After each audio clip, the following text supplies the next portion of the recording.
Election commission ने chairman Tehreek Insaf Imran Khan को 23 अगस्त को तलब कर लिया। पीटीआई लीडर को ममनुआ फंड जब्त करने का शोकॉज नोटिस भी जारी कर दिया गया। IMF कर्जे के लिए आर्मी चीफ मुतहरिक, सऊदी अरब और मुत्तहदा अरब अमारात के हुक्काम से रब्ता।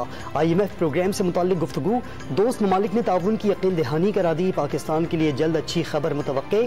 जनरल कमर जावेद बाजवा ने चंद रोज कबल कर्जा जल्द जारी करने के लिए अमरीका से भी आलमी मालियाती इदारे पर दबाव डालने की दरख्वास्त की थी।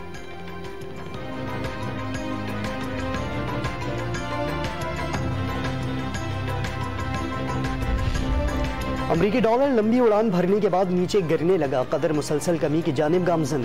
इंटरबैंक में ₹2.11 की कमी। डॉलर की कीमत में उतार चढ़ाव तलब और रसद के तनासुब से हुई। अमरीकी डॉलर को काबू में लाने में बैंकों ने भी मस्बत किरदार अदा किया। वजीर खजाना मिफ्ताह इस्माइल का एतराफ।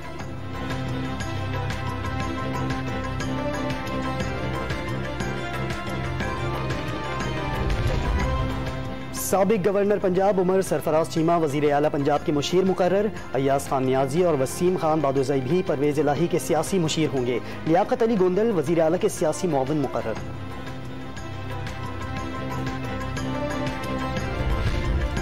और जमात इस्लामी का हुकूमती इक़दामात के खिलाफ अदालत जाने का ऐलान। बिजली के बिलों पर आयद इजाफी टैक्स खत्म करने का मुतालबा। सियासी जमातें अवाम के लिए कुछ नहीं कर रही। कराची से पेशावर तक अवाम को मुतहरिक करेंगे। अमीर जमात इस्लामी सिराजुल हक पुरज़्म।